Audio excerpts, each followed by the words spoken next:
बातमी मुंबईच्या नागपाडा येथे एका अंडर कन्स्ट्रक्शन इमारतीच्या टाकीमध्ये पडून 5 मजुरांचा मृत्यू झालाय।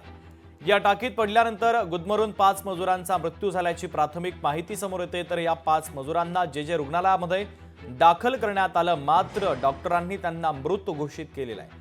सुरुवातीला अग्निशमन दलाला आग लागल्याचा कॉल आला, मात्र तिथं आग लागली नसून पाण्याच्या टाकीमध्ये 5 मजूर अडकल्याचं त्यांना कळालं आणि त्यानुसार त्यांनी कारवाई सुरू केली। मात्र या 5ही मजुरांचा गुदमरून मृत्यू झालेला आहे।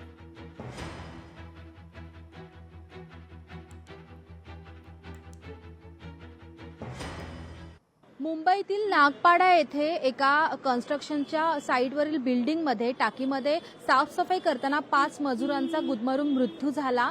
या 5ही मजुरांना जे हॉस्पिटल येथे दाखल करण्यात आलं होतं, त्यांच्यावर उपचार सुरू होतं, मात्र आता त्यांचा मृत्यू झाल्याची बातमी समोर आलेली आहे। समोर जे हॉस्पिटल आहे, याच जे हॉस्पिटलमध्ये या 5ही जणांना सध्या उपचार सुरू होते, मात्र दुर्दैवाने त्यांचा मृत्यू झाला आहे। दरम्यान पाण्याची टाकी साफ करताना या टाकीमध्ये हे मजूर उतरले होते आणि त्यानंतर गुदमरून या 5ही जणांचा मृत्यू झाल्याची प्राथमिक माहिती समोर येत आहे।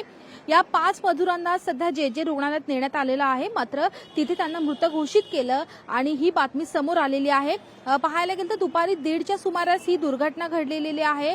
सुरुवातीला अग्निशमन दलाला एक कॉल आला, आग लागल्याचा कॉल आला, मात्र तिथे गेल्यानंतर समजलं की ही आग लागली नसून पाण्याच्या टाकीमध्ये 5 मजूर पडल्याचे अग्निशमन दलाच्या निदर्शनास आले। त्यानंतर घटनेची माहिती पोलिसांना दिली, त्यानंतरच जे रुग्णालयात या 5ही जणांना दाखल करण्यात आलेलं होतं, मात्र दुर्दैवाने त्यांचा मृत्यू झाला आणि त्यानंतर पाहायला गेलं तर आता अग्निशमन दल असेल आणि पोलीस यंत्रणा असेल ही पुढील चौकशी या संदर्भात तरी करत आहेत। व्हिडिओ जर्नलिस्ट सुनीलसह मी आकांक्षा देशमुख, लोकशाही न्यूज, मुंबई।